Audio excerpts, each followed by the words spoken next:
Assalamualaikum warahmatullahi wabarakatuh. Alhamdulillah, marilah kita bersyukur kepada Allah SWT atas segala nikmat yang telah dianugerahkan.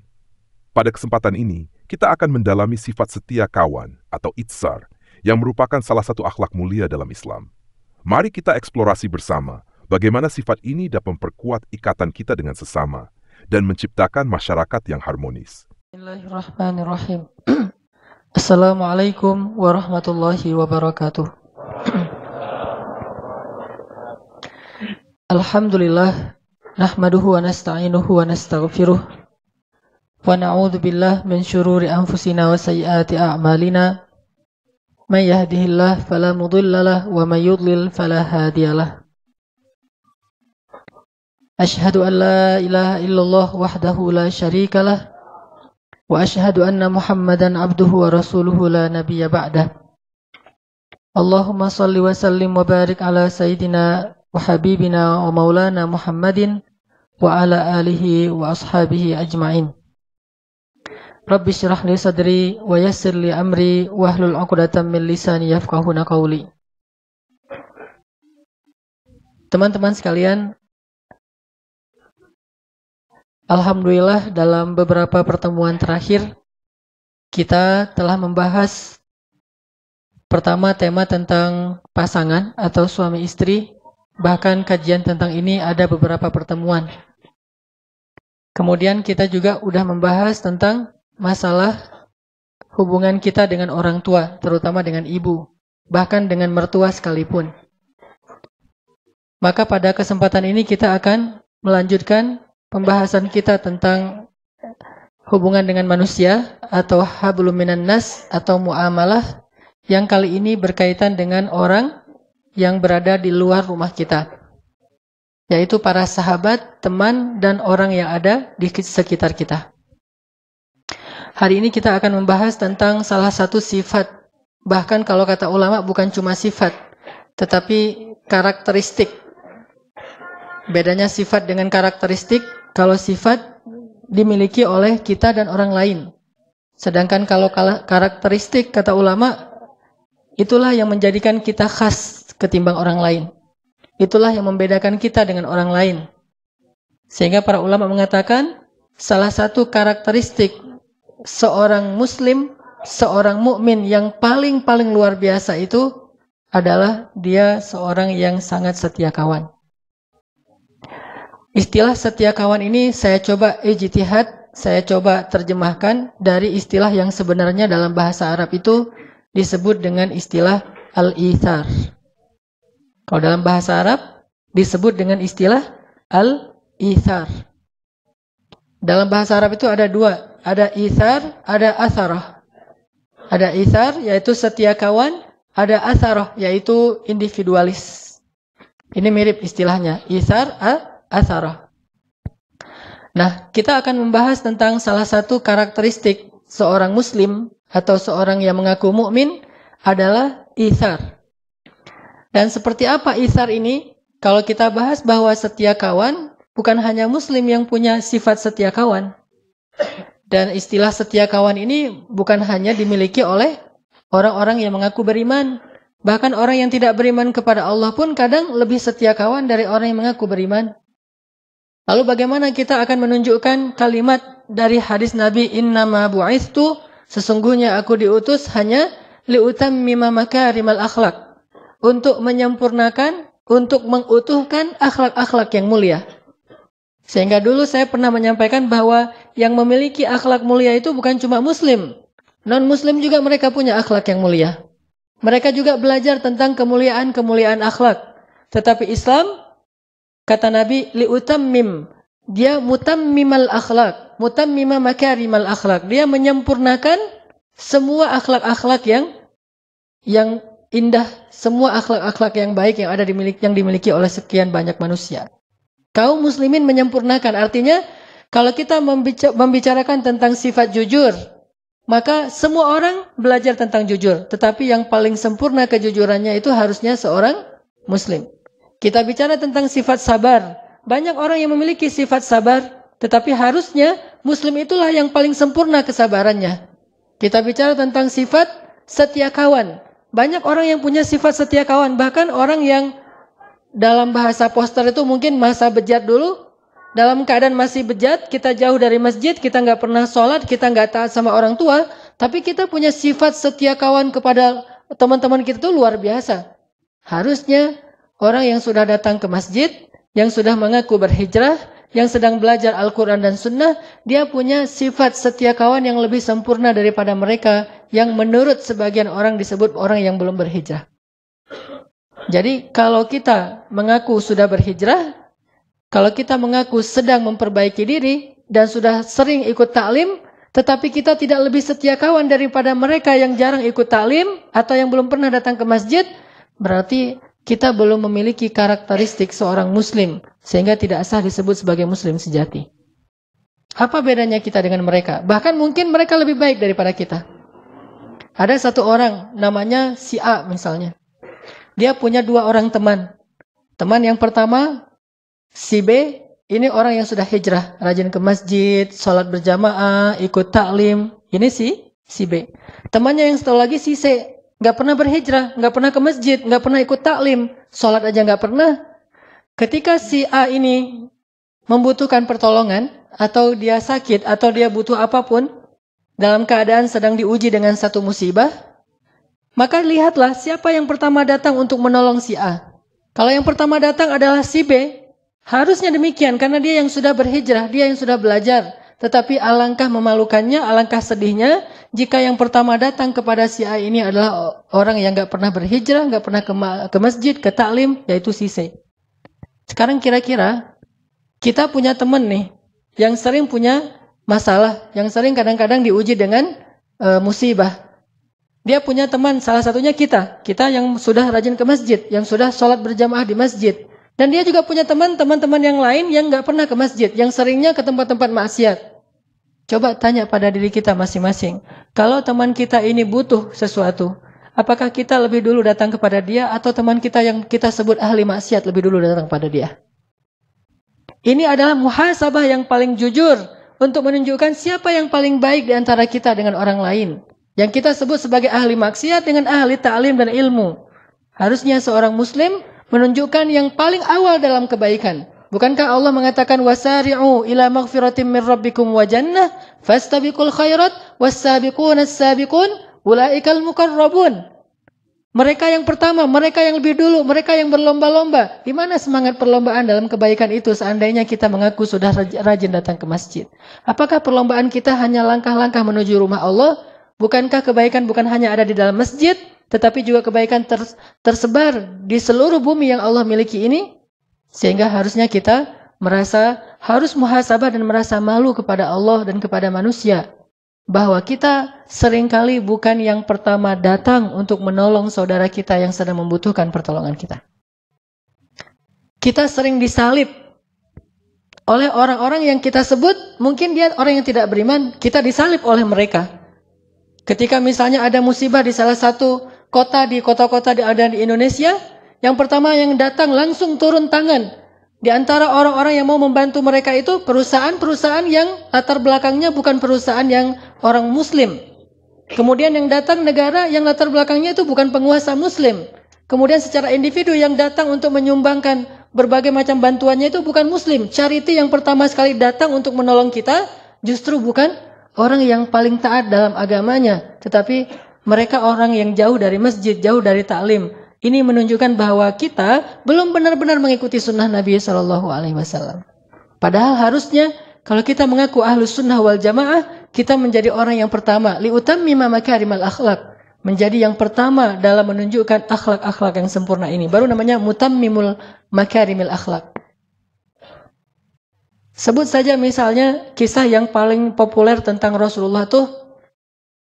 Ketika ada seorang laki-laki kafir sakit. Laki-laki itu sering menyakiti Rasul kan? Meletakkan duri di depan rumah Rasul, membuang kotoran di depan rumah Rasul, menghina Rasul, memfitnah Rasul, mencela Rasul, memarah-marahi Rasul. Dan Rasul sering disakiti fisik dan perasaan beliau oleh orang itu. Tapi suatu hari, Dia tidak muncul dan tidak ada yang mengganggu Rasulullah di jalan sehingga Rasulullah bertanya, di mana si fulan? Rasulullah tidak mengatakan di mana si pengganggu itu, tidak, tetapi di mana si fulan. Karena Rasulullah merasa heran, biasanya dia ada lebih duluan datang untuk menghadang Rasulullah SAW, mencegat Rasulullah di jalan. Tapi hari ini dia tidak muncul. Di mana si fulan? Kata orang-orang si fulan sedang sakit, ya Rasulullah. Di mana rumahnya? Ditanya rumahnya, lalu Rasulullah langsung balik arah. Bukannya datang ke Ka'bah untuk berdakwah, bukannya datang ke rumah sahabat untuk ta'lim, tetapi langsung balik arah menuju rumah orang yang paling jahat kepada beliau, yang sedang sakit. Sehingga ketika Rasulullah datang mengetuk pintu, kemudian dia bertanya, "Man?" Rasulullah mengatakan, "Muhammad." Dia langsung makin gemetar, takut. Karena ini orang yang selama ini dia sakiti, sekarang datang untuk mungkin mau menuntut balas atau apapun. Lalu dibukakan pintu itu oleh keluarganya. Rasulullah datang dengan tersenyum. Kemudian Rasulullah duduk di sebelahnya. Kemudian bertanya bagaimana, apa penyakitnya, apa yang saya bisa bantu, dan seterusnya, dan seterusnya. Dengan akhlak yang paling indah yang beliau tunjukkan. Sehingga membuat orang tadi yang paling benci kepada Rasul, tiba-tiba menjadi sejuk hatinya.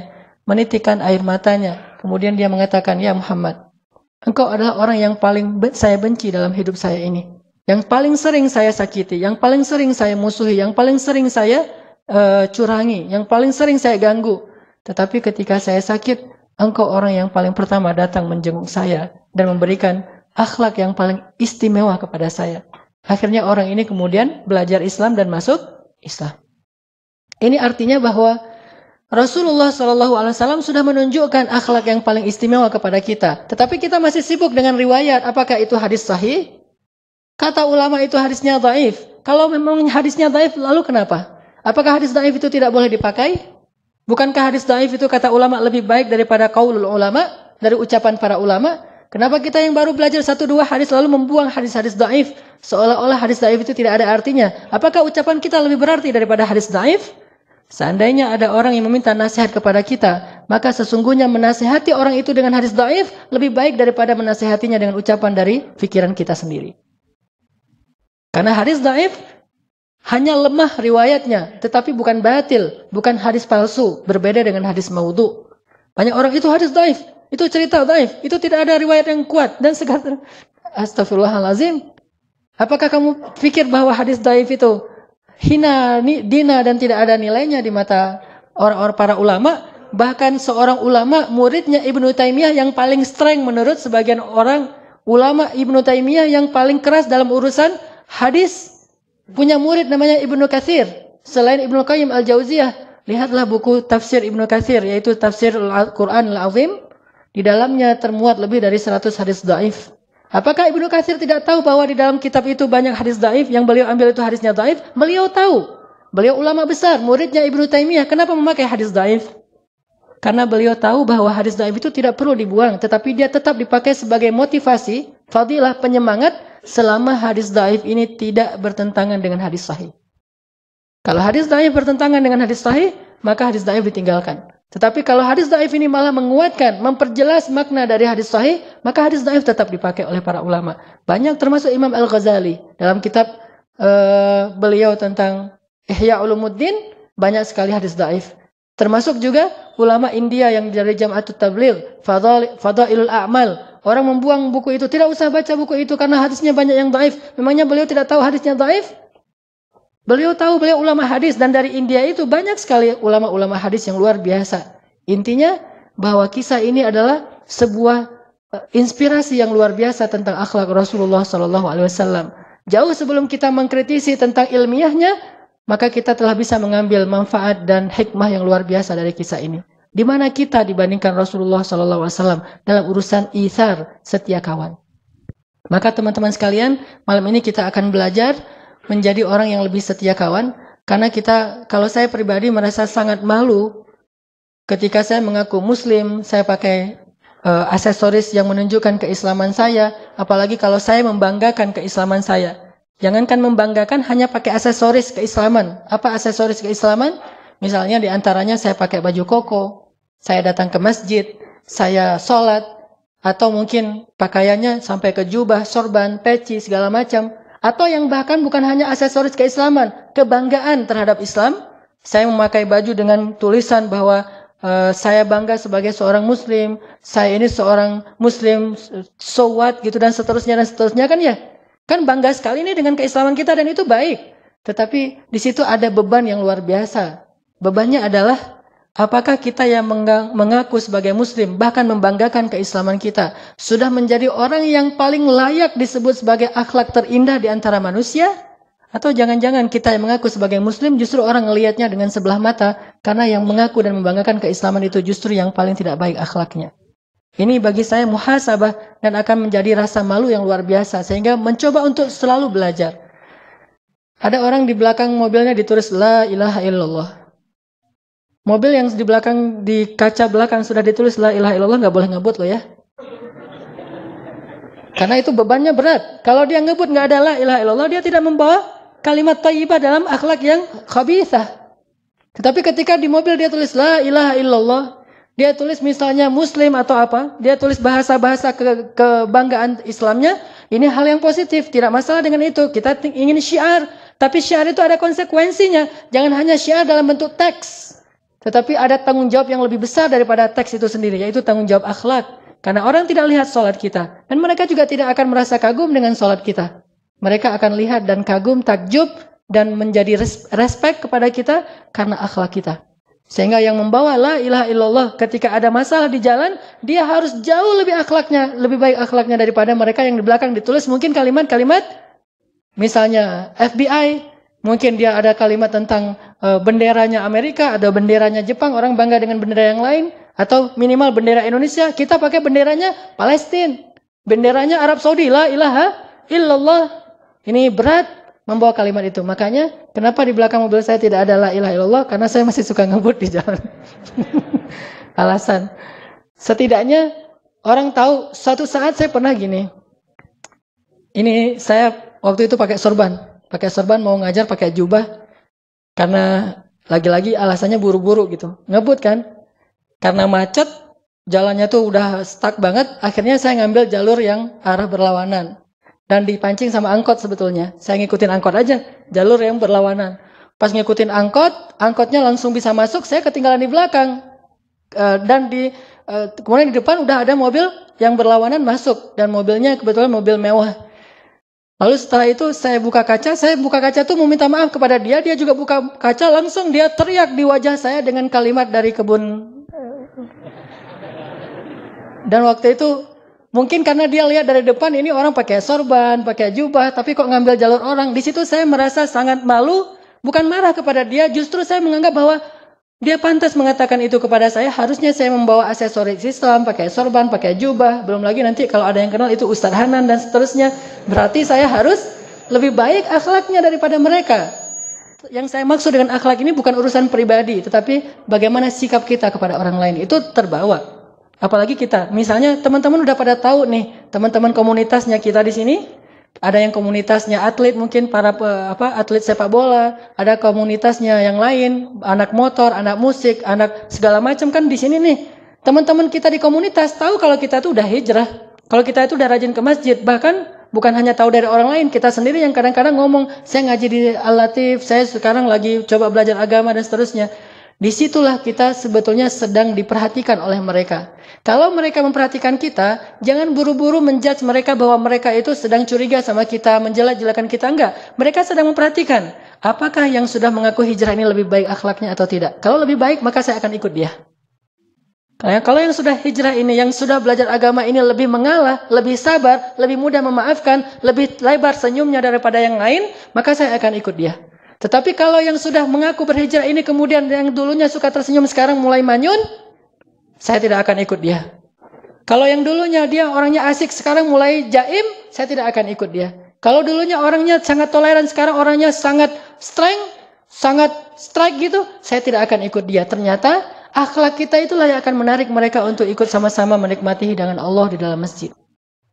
Intinya adalah salah satu yang paling mereka perhatikan itu dan akan membuat mereka takjub itu adalah sifat ithar yang tadi saya coba terjemahkan dengan setia kawan. Mari kita coba baca ayat Al-Quran yang sangat fenomenal tentang masalah ithar yang ada di dalam surat Al-Hasyr. Coba kita buka surat 59, surat Al-Hasyr ayat 9. Surat 59 ayat 9.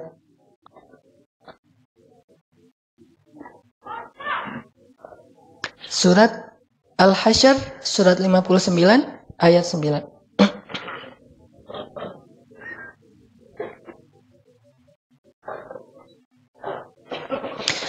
A'udzu billahi minasy syaithanir rajim.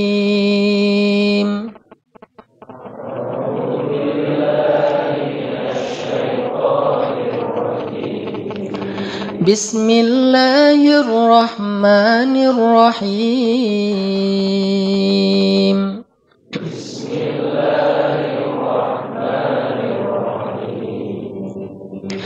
والذين تبوأوا الدار والإيمان من قبلهم يحبون من هاجر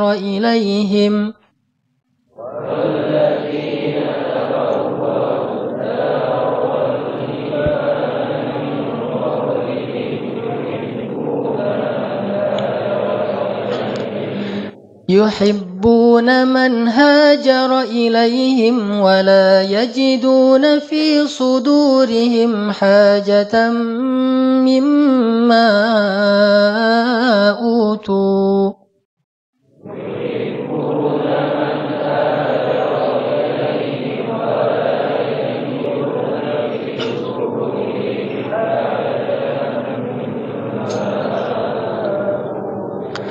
ويؤثرون على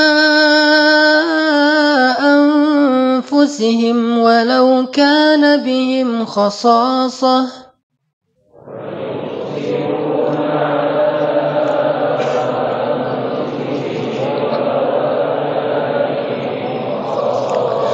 ومن يوق شح نفسه فأولئك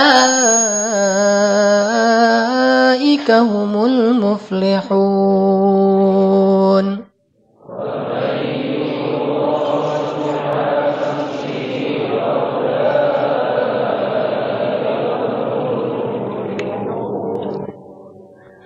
Dan orang-orang yang telah menempati kota Madinah dan telah beriman, yaitu kaum Ansor, sebelum kedatangan kaum Muhajirin. Mereka adalah orang-orang Ansor yang sangat mencintai orang-orang Muhajirin yang berhijrah kepada mereka. Dan mereka itu tiada menaruh satu keinginan pun dalam hati mereka terhadap apa yang diberikan kepada kaum Muhajirin.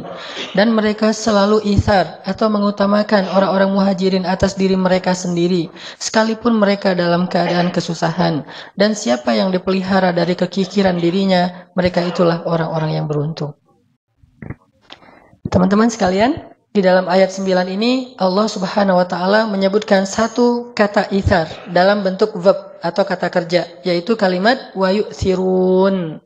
Wa yu'thiruna ala anfusihim walau kana bihim khasasah. Dan yang diambil sebagai sampel atau contoh tentang ithar di dalam Al-Qur'an itu adalah satu kaum, bukan satu individu. Ini menunjukkan bahwa sifat ithar ini dimiliki oleh orang banyak yang luar biasa, yang mereka disebut oleh Allah dengan istilah kaum Ansor, yang terdiri dari suku Aus dan suku Khazraj. Orang-orang Ansor, orang-orang Madinah. Ternyata orang-orang Madinah ini adalah orang-orang yang ahlul ithar, orang yang sangat luar biasa dalam berithar, dalam setia kawan itu luar biasa orang Ansor. Sangat terlihat nanti kisah-kisah itharnya orang Ansor itu, gimana mereka bisa setia kawan, gimana mereka bisa lebih mengutamakan orang Muhajirin daripada diri mereka, sampai ke tingkat yang kita tidak bisa mengerti, sampai ke tingkat yang tidak bisa dipercaya oleh akal kita. Begitu luar biasanya sifat setia kawannya kaum Ansor. Di antara contoh setia kawannya kaum Ansor misalnya, ketika kaum Muhajirin datang ke Madinah, kemudian mereka membutuhkan tanah, membutuhkan rumah, membutuhkan modal untuk kerja, membutuhkan keluarga, maka kaum Ansor membagikan setengah dari rumah mereka untuk Muhajirin, memberikan setengah dari tanah mereka untuk Muhajirin. Bahkan ada di antara mereka yang menyerahkan seluruh hartanya untuk kaum Muhajirin, dan mereka kemudian tinggal bersama keluarga mereka yang lain. Jadi kalau ada adik kakak berlima nih, maka salah satu di antara yang orang lima ini menyerahkan seluruh hartanya, kemudian dia numpang tinggal bersama keluarganya yang lain. Saking ithar, saking setia kawannya kepada kaum Muhajirin. Ini yang dilakukan oleh orang Ansar. Sehingga ketika Rasulullah dan sahabat Muhajirin datang ke Madinah, mereka tidak kelaparan. Mereka tidak kedinginan. Mereka tidak kepanasan. Mereka semuanya mendapatkan tempat seperti yang mereka dapatkan di kampung halaman mereka. Karena ithar dari kaum Ansar. Siapa di antara kita yang bisa seperti ini? Datang orang yang kita tidak kenal sama sekali. Kalau ithar kepada para sahabat, setia kawan dengan teman-teman itu, ini kita mungkin bisa. Bahkan ada di antara kita yang mungkin punya pengalaman di masa-masa lalu, saat kita punya komunitas motor mungkin, atau komunitas hobi yang lain, ketika ada teman kita yang misalnya anak Vespa nih, ada temannya jalan dari Bandung ke Pangandaran, sampai di daerah Pangandaran atau katakanlah misalnya Garut aja, atau Tasik gitu, Vespanya mogok. Kemudian dia telepon tengah malam, jam 1 malam dia telepon temannya di Bandung. Bro, Vespa saya mogok gitu. Dan saya sekarang, kamu lagi di mana? Lagi di Tasik, nih mau ke Pangandaran. Mogok udah berapa kali dibenerin, nggak bisa hidup, nggak bisa nyala. Saya sendiri sekarang di jalan. Oh ya udah, lo tunggu ya di situ ya, bentar lagi gue datang gitu. Akhirnya dia dari Bandung jauh-jauh naik Vespa juga ke Pangandaran. Untung nggak mogok lagi di daerah Ranca Ekek gitu. Jauh-jauh datang ke Pangandaran, ditelepon oleh temannya dalam waktu hitungan menit, dia langsung siap-siap, langsung berangkat ke Pangandaran. Dia nggak pernah berpikir, yang efektif mah bukan saya yang datang, saya cari bantuan aja, saya telepon 911 atau apalah istilahnya. Jangan saya yang datang, kan cari efektivitasnya. Bagi mereka bukan efektivitas, tetapi bagaimana menunjukkan setia kawannya. Mungkin kalau mau efektif, dia akan telepon saudaranya yang ada di Tasik, tolong bantu teman saya. Itu aja udah setia kawan. Tetapi dia tidak ingin kebaikan ini diambil oleh orang lain. Dia yang harus mengambil kebaikan ini. Sehingga dia datang jauh-jauh dari Bandung ke Tasik, ke Garut, bahkan sampai ke Pangandaran, menyusul temannya yang sedang menunggu di sana dalam keadaan sedang membutuhkan pertolongan. Ini dilakukan oleh orang-orang yang tidak mengenal agama. Harusnya kita yang sudah belajar agama harus punya setia kawan yang jauh lebih dahsyat dari ini. Dan ini bukan hal yang sepele. Karena tugas seorang muslim itu adalah menunjukkan identitas Islam yang telah Allah gariskan dalam syariatnya. Dan ini berat, makanya menjadi seorang muslim itu luar biasa beratnya. Menjadi seorang muslim itu benar-benar harus menjadi wasaton, harus menjadi pemimpinnya orang lain dalam segala kebaikan. Sehingga kalau ada di antara anak-anak Vespa yang bisa berkorban sejauh itu, harusnya anak-anak masjid bisa berkorban jauh lebih baik daripada itu. Kalau anak Vespa di Pangandaran ditelepon, malam itu juga datang. Anak masjid ditelepon di Surabaya, malam itu juga datang. Saya lagi di Surabaya, ya udah aku datang sekarang. Gimana cara datangnya? Mikir dulu. Harusnya bisa lebih dari itu. Memang saya juga belum pernah seperti itu. Saya merasa sangat takjub dengan anak-anak Vespa, anak-anak BMX, anak-anak komunitas yang lain yang punya sifat setia kawan yang luar biasa. Dan kita berharap dalam Islam itu, dalam masjid itu, dalam dakwah itu punya yang lebih dahsyat daripada komunitas-komunitas lain. Karena kita mengaku sebagai kuntum khaira ummatin ukhrijat linnas. Kalian kelompok terbaik di antara manusia. Terus tunjukkan mana yang terbaik. Apakah terbaik itu hanya label? Apakah terbaik itu hanya slogan? Apakah terbaik itu hanya sekedar bentuk orasi dan khutbah? Atau kenyataan real? Maka kalau khutbah kita pasti lebih bagus daripada yang lain. Kalau label, kita punya banyak label-label yang keren. Tetapi realnya, kita harus banyak muhasabah. Saya bukan katakan tidak ada, tetapi kita harus banyak muhasabah.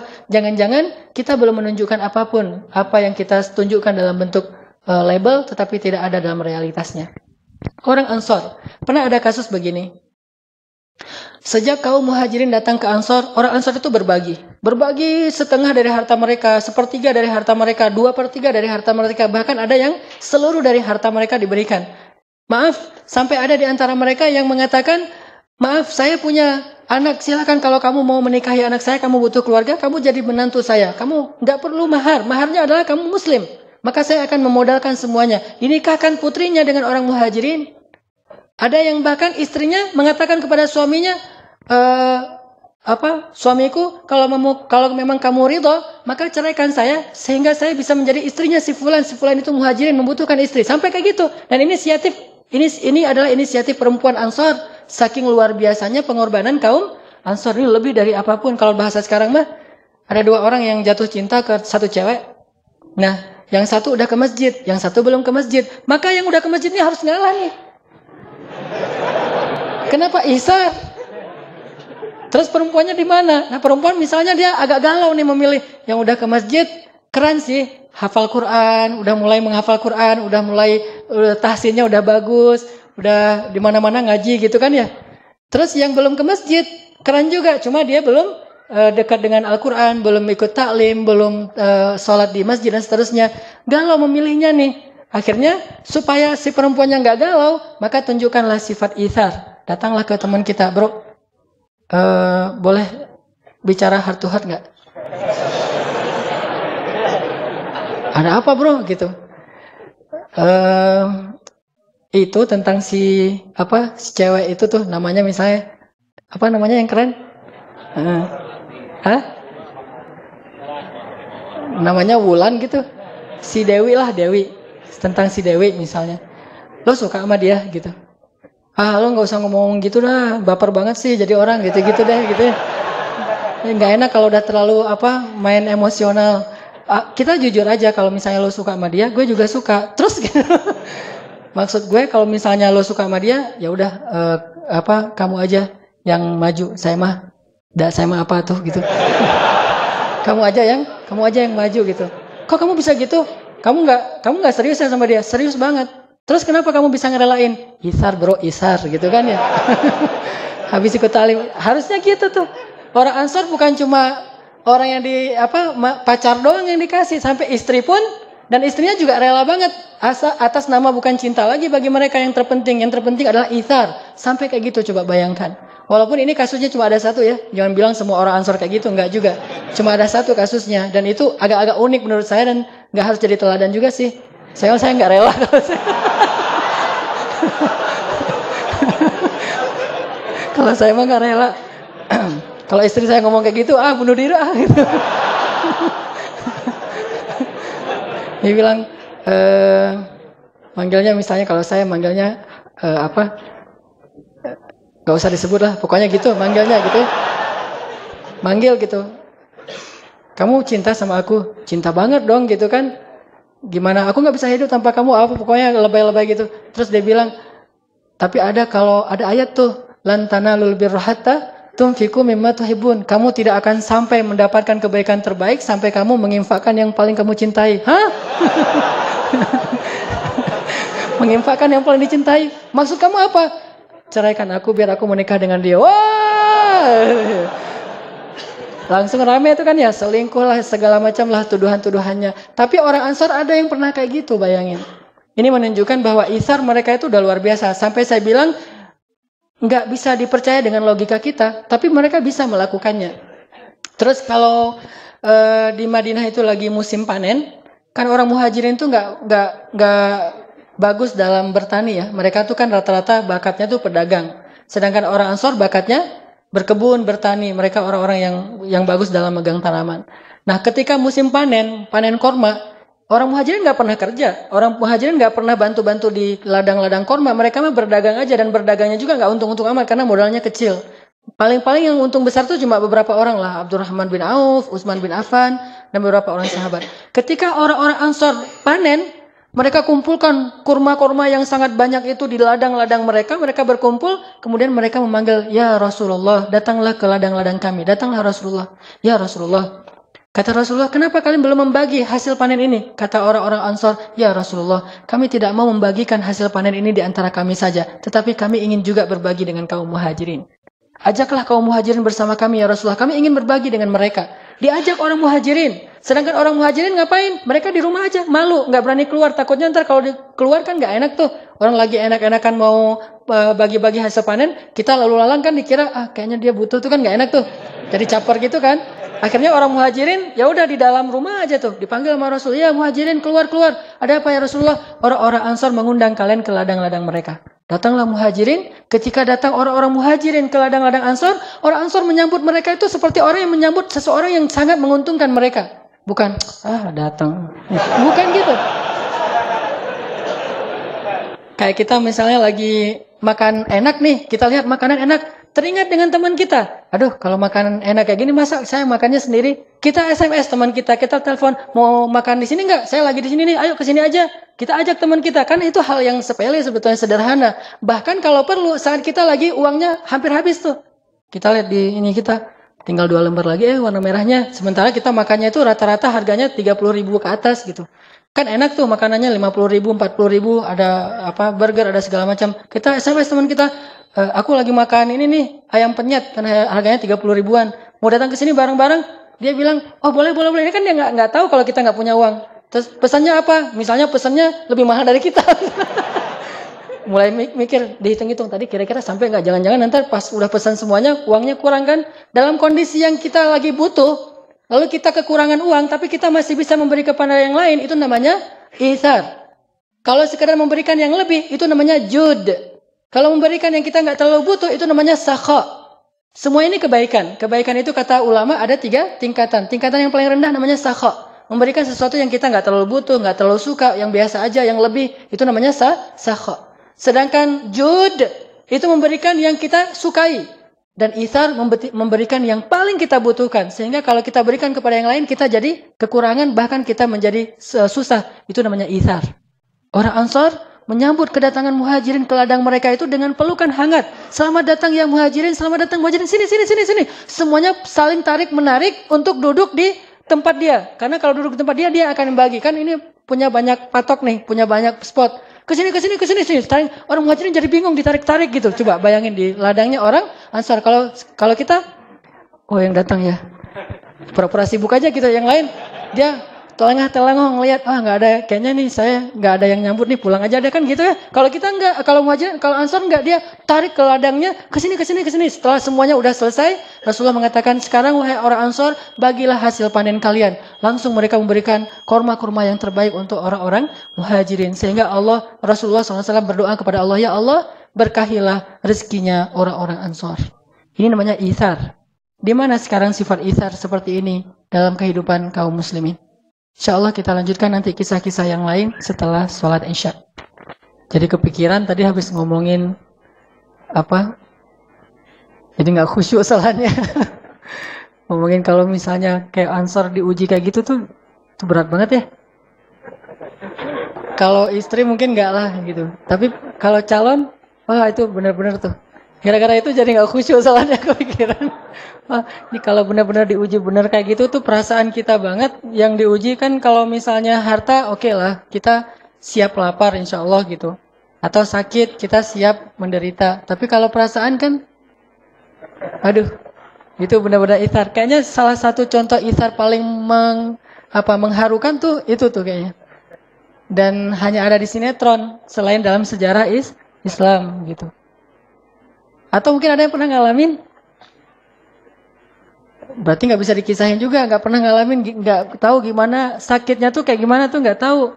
Luar biasa tuh ya. Jadi sahabat kita sendiri, kita tahu diam-diam ternyata dia tertarik. Sementara si cewek ini mungkin belum memutuskan.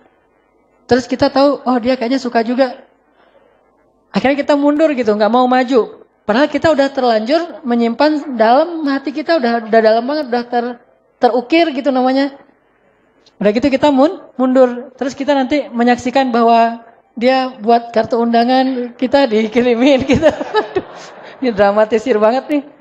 Ya mirip-mirip dengan ketika cinta bertasbih gitu kan. Yang lagu Aceh gitu yang pas lagi di pelaminan. Assalamualaikum warahmatullah. Itu kan kayak baper gitu kan sambil nangis gitu. Cuma saya mah nggak akan nangis juga sih. Alhamdulillah belum pernah ngalamin. Pernah nggak ya? Ya kalau misalnya yang pernah ngalamin, itu itsar banget tuh. Kalau bisa itsar sejauh itu, insya Allah tuh orang baik insya Allah. Berarti dia kalau udah hijrah, udah belajar Islam, mudah-mudahan bisa jadi salah satu sampel atau ikonnya akhlak gitu ya. Harusnya muslim tuh kayak gitu. Atau dalam kehidupan sehari-hari yang lebih sederhana lagi, misalnya itsar hal yang sepele. Kita lagi mau naik bus misalnya. Kita udah beli seat atau kursinya tuh yang dekat jendela. Pas kita datang terus tiba-tiba ada orang duluan, biasalah lebih senang di dekat jendela. Kita datang kita lihat nomor kursinya benar, itu punya kita yang di sebelah situ, dia di sebelah sini. Tapi kita bilang, Mas, nomornya berapa gitu? Nomor saya ini sekian. Yang sebelah sini ya? Oh iya, yang sebelah sini. Udah, tapi nggak apa-apa. Udah duduk aja di situ. Nah itu kan isar hal sepele. Walaupun akhirnya nanti kita nggak bisa tidur mungkin karena terbiasa dekat jendela. Atau kalau yang lebih ini lagi, pas saya di pesawat tuh bawa jamaah umroh, karena pembimbing kan harus isar. Itu nasib pembimbing tuh, harus isar.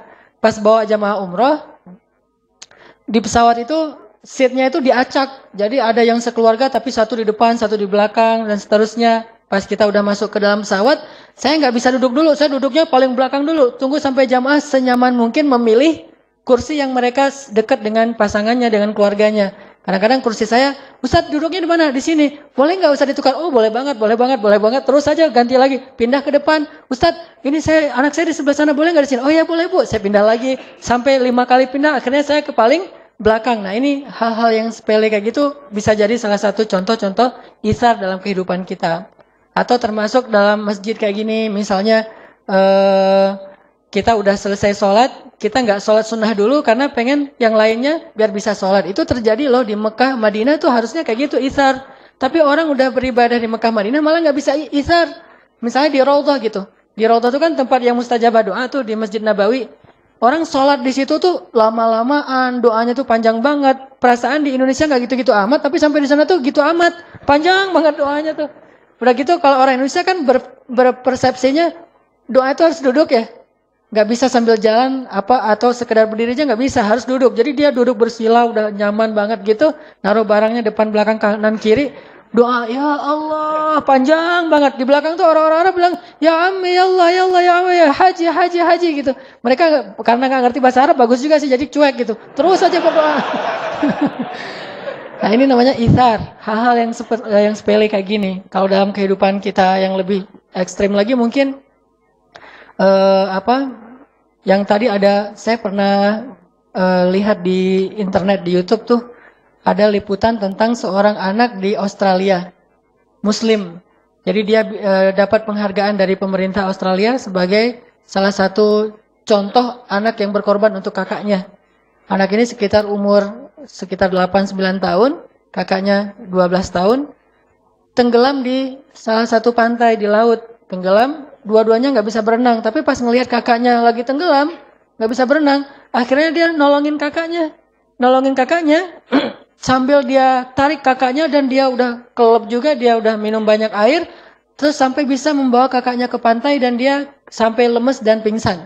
Diambil sama lifeguard, kemudian dibawa ke ambulan dan di perjalanan dia meninggal dunia. Sehingga langsung dikasih banyak penghargaan, orang banyak yang menangis untuk dia. Nah ini ithar, rela mati demi orang lain. Kadang kita ngerasain kayak gitu. Kayak misalnya kita lagi bareng-bareng berenang di UPI misalnya.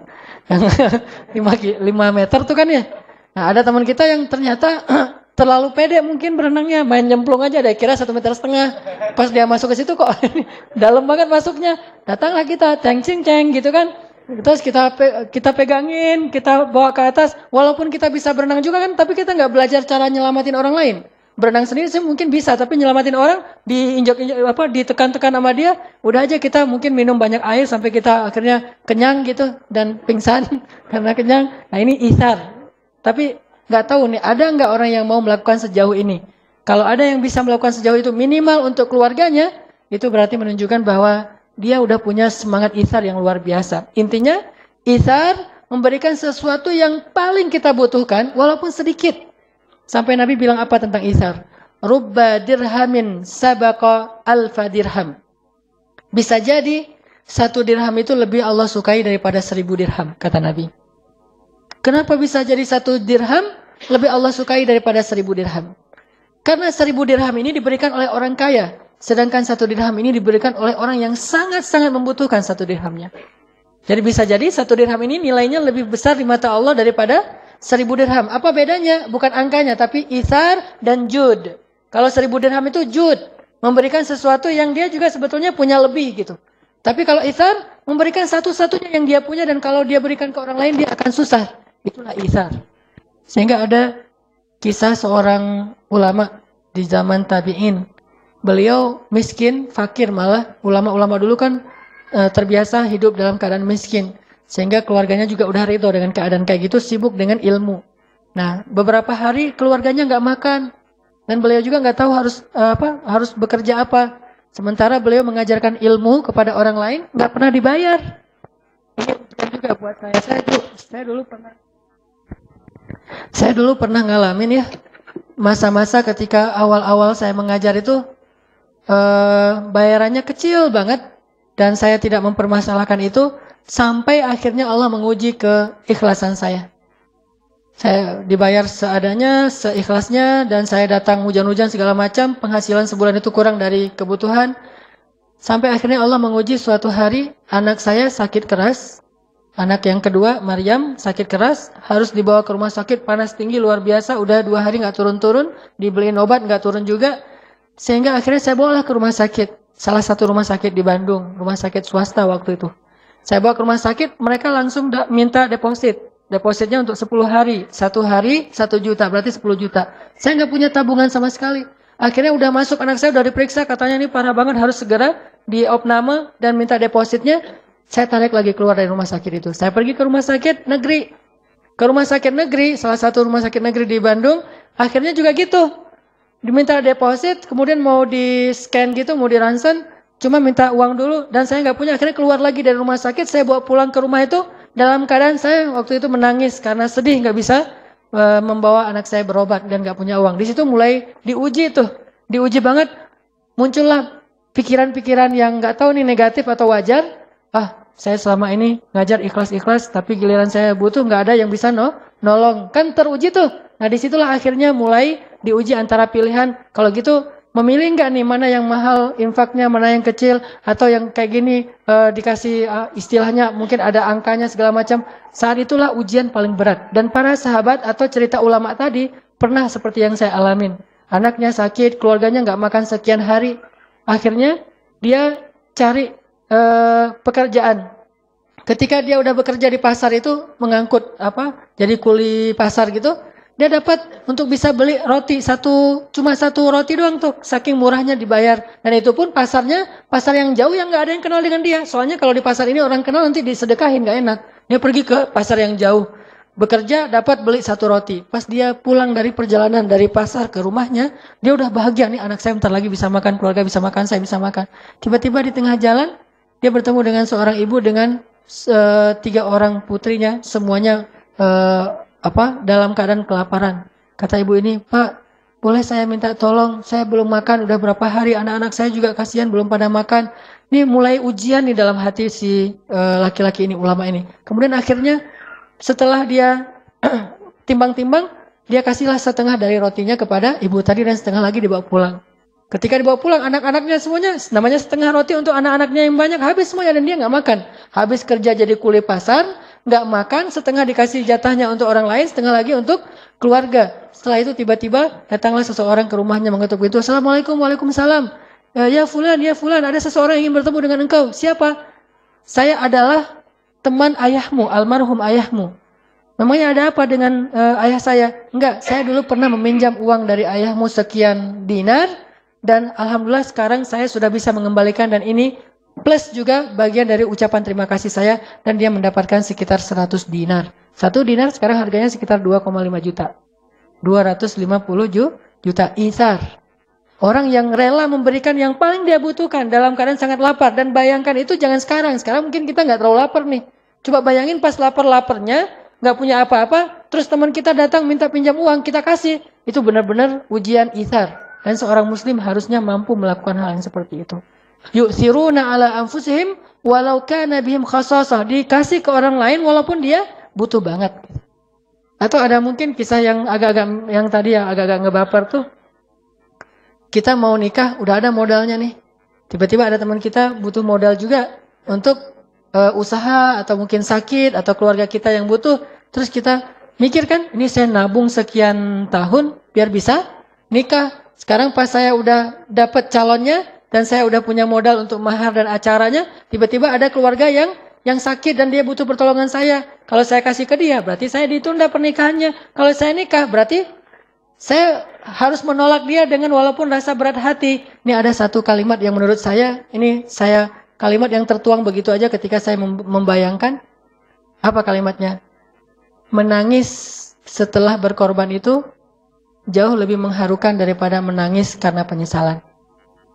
menangis setelah berkorban jauh lebih mengharukan daripada menangisi kesalahan. Jadi kalau kita bisa berkorban kemudian kita menangis karenanya, terharu gitu, maka itu jauh lebih mengharukan daripada menangis karena kesalahan yang kita buat. Jadi usahakan jangan buat kesalahan, lebih baik kita berkorban untuk orang lain daripada kita berbuat kesalahan. Sehingga nanti kalau kita menangisi kesalahan kita yang sekarang, itu nggak keren. Lebih keren kita menangisi pengorbanan kita walaupun kita nggak dapat untung. Namanya juga pengorbanan. Itu menurut saya lebih mengharukan.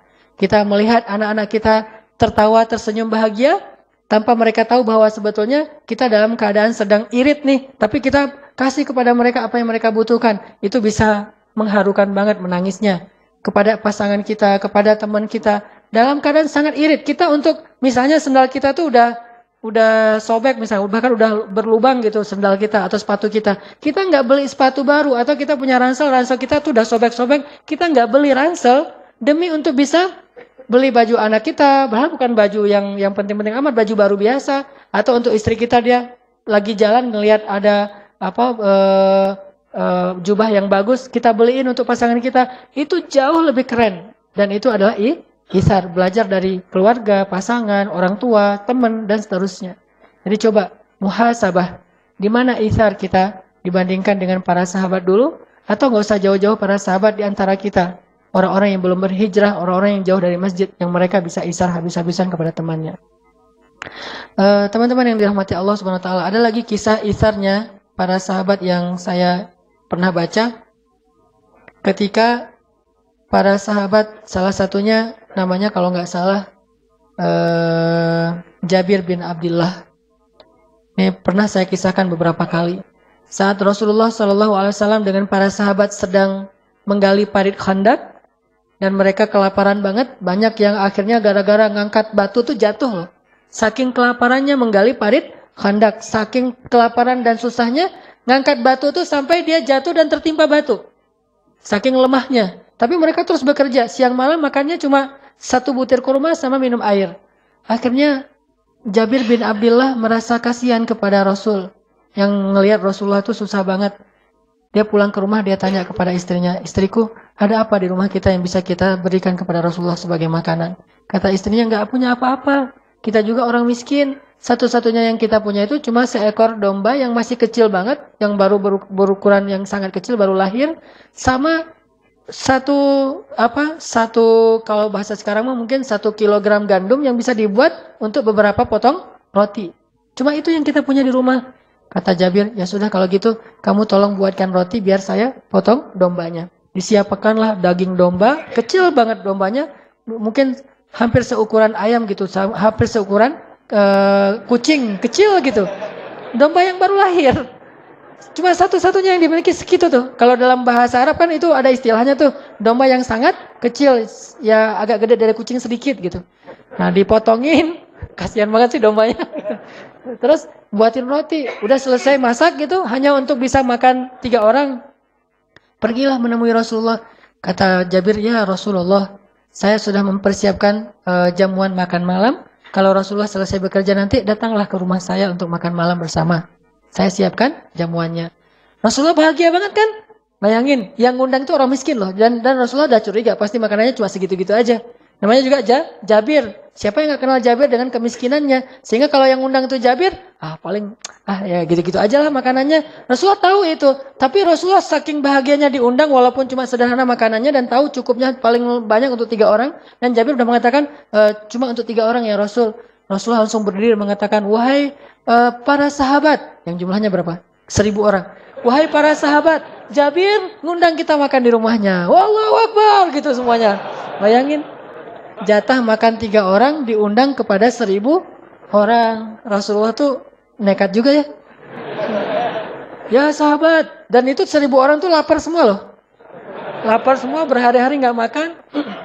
Jabir mengundang kita untuk makan di rumahnya. Semuanya bertakbir Allah Akbar, Masya Allah, Jabir apa. Jabirnya pucat, langsung lari tuh.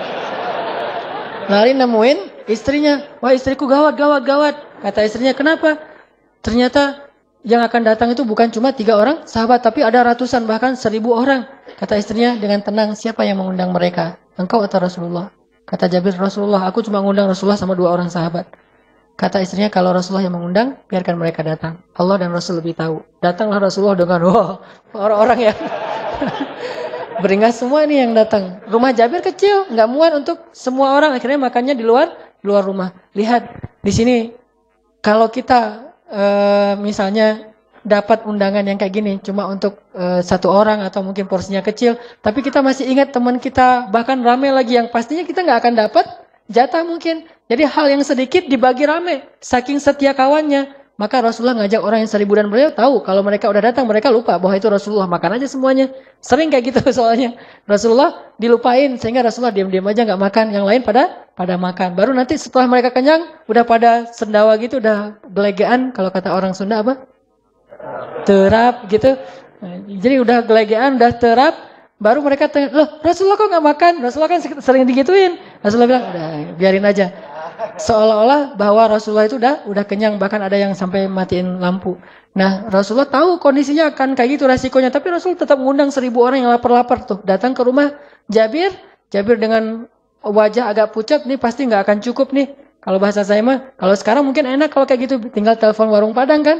Nanti 1000 bungkus gitu. Pas udah datang 1000, utang dulu ya. Kan bisa aja gitu kan ya. Ini kan nggak bisa nelpon warung Padang atau apa gitu. Udah aja dengan kambing seukuran kucing sama beberapa potong roti. Kata Rasul, tutuplah dengan kain. Ditutup. Jadi kayak bejana gitu, kayak talam gitu, ditutup pakai kain.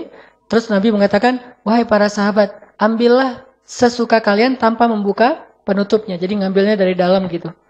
Dan Rasulullah nggak mendahulukan dirinya dan Jabir, tetap yang lain dulu. Jabir bagikan pada mereka. 1000 orang, bayangin berapa jam tuh. 1000 orang dibagikan satu benyana, satu talam gitu. Ngambil roti. Ini kayaknya tulang nih, daging nih. Ambil gitu. Ini kayak tulang, daging. Ambil. Namanya orang Arab, bayangin. Itu orang Arab lapar lagi tuh. Orang Arab nggak lapar aja, makanya banyak kan. Gimana orang Arab yang lapar, sahabat lapar banget, pasti makanya banyak banget ngambil. Semuanya sampai 1000 orang, tapi gundukan penutupnya itu masih kayak penuh gitu, nggak sampai kempes. Dan Jabir mulai curiga, kok beratnya nggak berkurang. Setelah semuanya udah selesai makan, Rasulullah nggak makan. Memperhatikan mereka makan tuh kayak ibu ngasih makan anaknya, kayak gitu Rasulullah ke sahabat. Mereka semuanya lahap, wah lupa sama Rasulullah. Udah selesai semuanya makan, mereka pamit. Dan lupa Rasulullah belum makan. Setelah mereka semuanya pamit, Rasulullah memanggil Jabir dan istrinya, duduklah, sekarang bukakan penutupnya. Pas dibuka, semuanya masih utuh seperti awal. Sama sekali seperti nggak ada yang makan. Jangan-jangan itu kayaknya halusinasi makannya. Sampai di rumah kok saya masih lapar ya. Enggak, ini mah bukan magician ya. Jadi bukan, lihat tatap mata saya, makanlah gitu. Enggak, jadi berkah banget. Jadi pelajarannya bahwa ternyata itsar itu memunculkan keberkahan. Dalam itsar itu Allah berikan rezeki yang luar biasa. Sehingga akhirnya Jabir makan dengan luar biasa semangatnya dan akhirnya kenyang semuanya. Bilal juga pernah digituin, Abu Hurairah juga pernah digituin kan, yang saya cerita. Abu Hurairah tidur di mihrab Masjid Nabawi. Tidurnya tuh ngeringkuk kayak tukang beca kedinginan gitu. Tidur di mihrab, ngeringkuk gitu. Bukan tidur sih, sujud. Tapi nggak menghadap ke kiblat, menghadap ke sana tuh. Sujud di mihrab. Datang sahabat dicolek-colek pakai kaki, ditendang-tendang gitu. Ya Abahir, ya Abahir. Nggak bangun aja gitu. Kirain Abahir lagi tidur.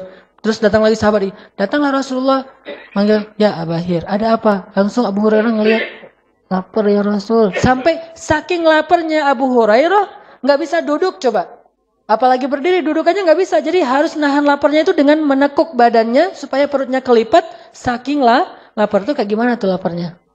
Tapi orang yang lapar kayak gini, hafal hadisnya tuh ribuan loh. Kita yang kenyang nggak hafal hadis nih, agak-agak unik memang. Yang kenyang nggak pernah hafal hadis, yang lapar ribuan gitu nggak ada alasan. Mas saya mah nggak bisa hafal hadis soalnya saya miskin, saya mah lapar terus atau apa. Ini nih Abu Hurairah justru lapar itu malah lebih mudah hafal hadis. Akhirnya kata Abu Hurairah, lapar ya Rasul. Rasulullah bilang, ya udah ayo ke rumah saya. Abu Hurairah semangat kan ke rumah Rasulullah. Yang tadi nggak bisa berdiri tiba-tiba bisa berdiri, aneh juga tuh. Kalau saya perhatiin hadisnya, loh kok tiba-tiba bisa berdiri ya? Abu Hurairah langsung segar gitu. Ya Rasulullah, datang ke rumah Rasulullah. Rasulullah ngambil susu onta, kan susu onta itu salah satu susu favorit Rasul. Nah, dituangkan susu domba, susu onta, bukan susu lah gitu ya. Dituangkan, kemudian kata Rasul, ya Abahir, panggillah orang-orang yang dari Bani Sufah, Dar Sufah. Dar Sufah itu lembaga orang-orang miskin di dekat Masjid Nabawi. Orang-orang miskin ngumpul di situ semuanya tuh. Bilal, Abu Hurairah, Ammar, ya yang miskin-miskin lah. Panggil semua mereka. Abu Hurairah ngelihat bahwa susunya cuma segini doang tuh. Ditutup dengan kayak gelas gitu ditutup. Cuma segini tapi mau dikasih ke puluhan orang. Abu Hurairah tadi lagi lapar banget. Tapi kata Rasul, pergilah untuk memanggil mereka. Tapi namanya ini perintah Rasulullah. Akhirnya Abu Hurairah pergi mencari teman-temannya. Ayo cepetan lah. Makan, minum. Ini mah bahasa saya aja. Abu Hurairah gak bakalan gitu juga. Ya udah dipanggil temannya. Bayangin kalau kita yang disuruh kayak gitu. Kan tadi saya yang lapor Rasul. Kenapa manggil mereka? Kan harusnya gitu ya, normalnya gitu. Atau manggil dengan males-malesnya, dengan apa, pasti ntar berkurang. Tapi mereka iman. Dan Rasul sedang mengajarkan itsar kepada Abu Hurairah. Datanglah mereka semuanya.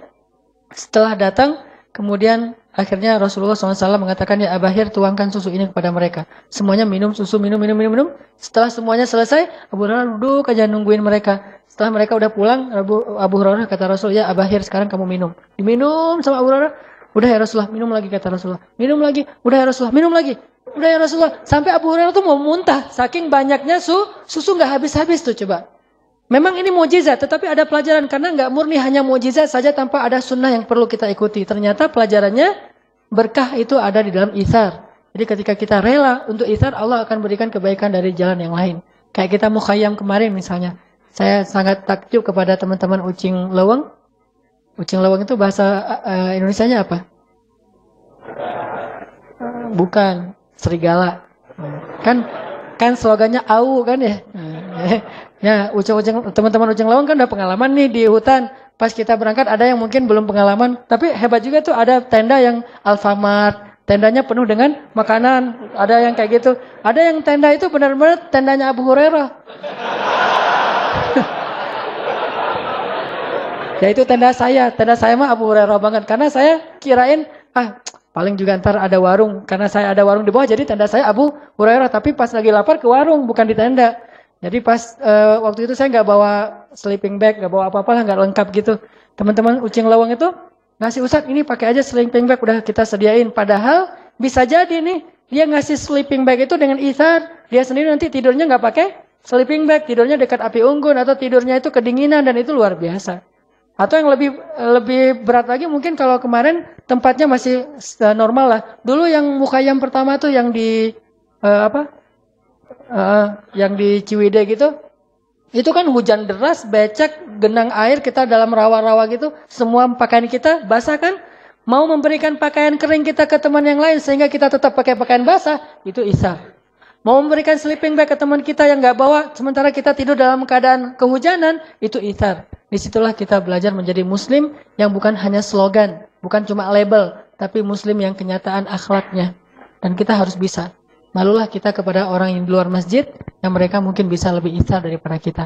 Dan insya Allah dalam waktu dekat, bulan Desember ini, kita akan coba belajar juga, walaupun belum ke tingkat itsar, baru jud, kebaikan, yang dulu saya pernah wacanain, akan membangun sebuah pesantren. Dan alhamdulillah videonya udah selesai dibuat, nanti akan dipresentasi. Membangun sebuah pesantren di pelosok Tasik dan perbatasan Garut, daerah Taraju. Pesantren anak-anak yang menghafal Al-Quran, yang mereka tidurnya di lantai, nggak punya bantal, apalagi kasur dan selimut. Dan saya kebayang aja setiap saya hujan deras tuh, saya selalu teringat mereka kayak gimana nih. Di kita aja, di rumah aja, hujan deras ada satu bocor aja, sibuknya minta ampun ya. Kalau itu pasti bocornya banyak banget tuh. Udah gitu anak-anaknya besok harus bangun subuh-subuh, bahkan sebelum subuh untuk tahajud. Kemudian siangnya mereka harus tahfiz Al-Quran. Jadi tetap mereka dalam keadaan susah tapi masih mau menghafal Al-Quran. Mudah-mudahan nanti kita semuanya bisa terlibat walaupun dalam bentuk apapun untuk membangun sebuah pesantren sehingga dakwah kita ini bukan cuma orasi di atas mimbar. Tapi saya berharap dakwah kita ini, saya senang sekali kalau ada dakwah yang punya semangat humanis. Karena Rasulullah itu orang yang sangat humanis. Jadi dakwahnya bukan hanya ilmiah, tapi ilmiah yang humanis, sangat sensitif dengan kebutuhan manusia. Walaupun hal kecil yang kita lakukan, tapi alhamdulillah ada beberapa teman yang mau gabung nih. Teman-teman dari Harley mau gabung. Teman-teman dari komunitas yang atlet mau gabung. Kemudian dari beberapa kantor PT juga mau gabung. Dan dari ibu-ibu juga ada beberapa orang dari akhwat, dokter-dokter juga mau bareng berangkat ke sana. Sehingga mudah-mudahan nanti kita bisa dari komunitas BMX mungkin, dari anak bola mungkin, dari anak yang lain, termasuk anak Vespa, bareng-bareng nih kita coba tunjukkan kepada seluruh manusia bahwa dakwah bukan cuma di dalam masjid, tetapi dakwah itu dari dalam masjid kemudian keluar untuk membawa rahmatan lil alamin insyaallah. Ini yang akan kita lakukan dalam bulan Desember ini. Mudah-mudahan kita semuanya bisa terlibat, walaupun bentuknya bebas apapun. Bahkan doa yang paling penting sekali adalah doa, sehingga semuanya bisa berjalan lancar. Barakallahu li wa lakum. Marilah kita tutup dengan sama-sama berdoa. Mudah-mudahan Allah Subhanahu wa taala memberikan kepada kita ilmu yang bermanfaat, bukan sekadar ilmu yang kita ingat. Ditambah lagi di sini ada doa khusus yang dimintakan untuk almarhum Bapak Eri Ahradi bin Endang, bapak dari siapa nih? Sostrolita. Ya, almarhum Bapak Eri Ahradi bin Endang. Mudah-mudahan Allah Subhanahu Wa Taala menerima beliau sebagai hambanya, ditempatkan di sisinya yang terbaik, diampunkan dosanya, diangkat derajatnya, dan dilapangkan kuburnya. A'udzu billahi minasy syaithanir rajim. Bismillahirrahmanirrahim. Alhamdulillahi rabbil alamin. Allahumma hdina fiman hadait, wa afina fiman afait, wa tawallana fiman tawallait, wa barik lana fima a'tait, wa qina birahmatika syarra ma qadait. Allahumma lakal hamdu ya Rahman, lakal hamdu ya Rahim, lakal hamdu ya Rabbal alamin. Alhamdulillahi ala ni'matil Islam, alhamdulillahi ala ni'matil iman, alhamdulillahi ala ni'matit taubah, alhamdulillahi ala ni'matil Qur'an, alhamdulillahi ala ni'matil ukhuwah, alhamdulillahi ala ni'matil hijrah, alhamdulillahi ala ni'matil ibadah. Allahumma inna nas'aluka halawatal iman, Allahumma inna nas'aluka ridhaka wal jannah, wa na'udzu bika min sakhatika wan nar. Allahumma ighfir lahu warhamhu wa'afihi wa'fu anhu wa akrim nuzulahu wa wassi' madkhalahu waj'al qabrahu rawdatan min riyadil jannah wa la taj'al qabrahu hufratan min hufarin niran.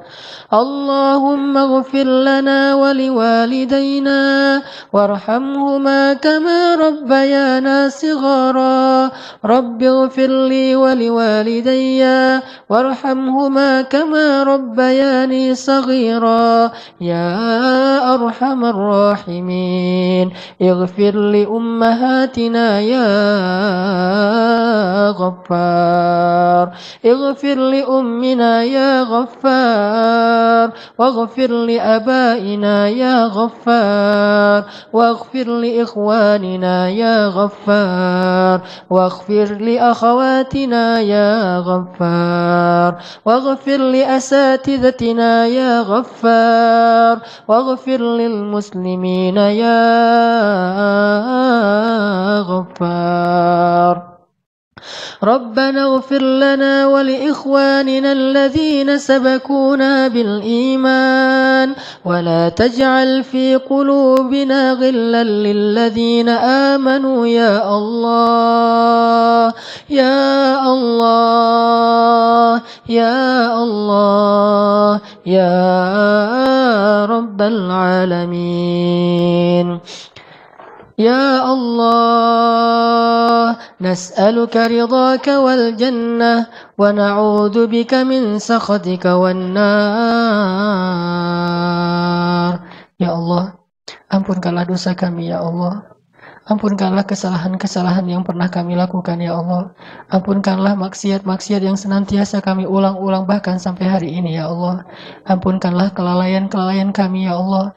Ampunkanlah kesia-siaan hidup kami ya Allah. Maafkanlah segala kealpaan dan kelupaan yang kami kerjakan dalam kehidupan kami ya Allah, yang membuat kami jauh darimu ya Allah.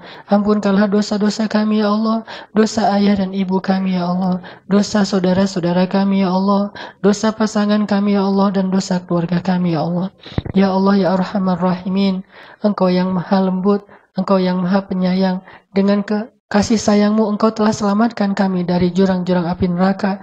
Engkau hantarkan ke dalam hati kami iman dan hidayah. Engkau hantarkan dalam hati kami rasa cinta untuk duduk di dalam majelis ilmu agamamu ya Allah. Engkau jadikan kami rasa cinta ke dalam rumahmu ya Allah, sehingga kami lebih ringan melangkahkan kaki kami untuk datang ke masjid-masjidmu ya Allah. Ya Arhamar Rahimin, di sana di luar sana masih banyak dari sahabat-sahabat kami yang masih enggan untuk masuk dalam rumah-rumahmu, bukan karena mereka benci kepadamu ya Allah, tetapi karena mereka belum paham ya Allah. Ampunkanlah dosa sahabat-sahabat kami ya Allah, yang mereka masih belum mau datang ke rumahmu ya Allah, bukan karena mereka jahat, tetapi mereka belum mengerti ya Allah. Ajarkanlah kepada mereka apa yang Engkau ajarkan kepada nabimu. Ajarkanlah kepada mereka apa yang Engkau ajarkan kepada para sahabatmu. Ajarkanlah kepada mereka apa yang Engkau ajarkan kepada hamba-hambamu yang soleh ya Allah. Ya Allah, berikanlah kebaikan yang kami rasakan saat ini di rumahmu kepada sahabat-sahabat kami yang ada di luar sana ya Allah. Ketuklah hati mereka agar mereka mau datang ke masjid-masjidmu, agar mereka mau duduk di dalam majelis-majelis ilmu agamamu ya Allah. Ya Allah, jadikanlah kami asbab hidayah bagi mereka. Maafkanlah kami jika kami tidak sabar terhadap kesalahan-kesalahan yang mereka kerjakan. Jika kami belum sabar untuk mengajak mereka dengan akhlak yang baik, justru mereka menjadi semakin jauh dari rumahmu karena ketidaksabaran kami dalam mengajak mereka ya Allah. Ya Allah, masukkanlah kami ke dalam surga bersama sahabat-sahabat kami itu ya Allah. Jadikanlah kami sahabat di masa jahiliyah dulu menjadi sahabat juga di masa-masa yang telah kami bertobat ya Allah. Jika kami dulu bermaksiat kepadamu dalam keadaan berteman dan akrab, sekarang jadikanlah kami beribadah kepadamu juga dalam keadaan berteman dan akrab ya Allah. Dalam keadaan bersahabat ya Allah di dunia dan di akhirat insya Allah. Ya Rabbal Alamin, selamatkanlah pemuda-pemuda Islam yang ada di Indonesia dari segala macam fitnah dunia ya Allah. Selamatkanlah akhwat perempuan-perempuan muslimah dari fitnah aurah dan fitnah dunia ya Allah. Jadikanlah pemuda-pemudi Islam itu tumbuh dalam ketaatan ya Allah, sehingga mereka mendapatkan salah satu naunganmu di padang mahsyar, yaitu pemuda yang tumbuh dalam ketaatan ya Allah. Ya Rabbana, Ya Arhamar Rahimin, dengarlah doa-doa kami ya Allah. Tetapkanlah hati kami dalam hidayah ya Allah. Janganlah Engkau matikan kami dalam keadaan su'il khatimah ya Allah. Janganlah Engkau matikan kami dalam keadaan bermaksiat kepadamu ya Allah.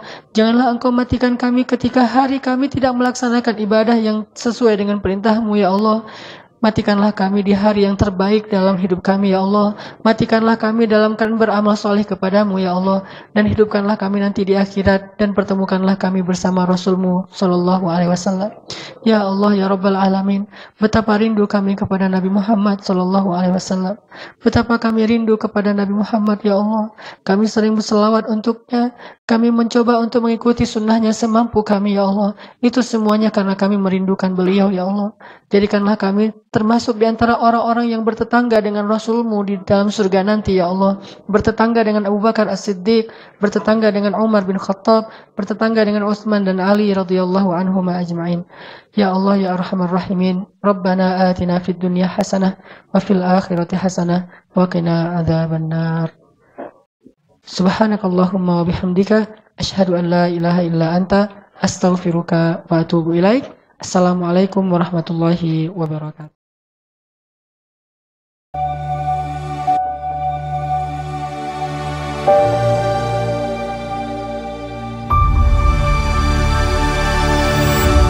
Waalaikumsalam warahmatullahi wabarakatuh.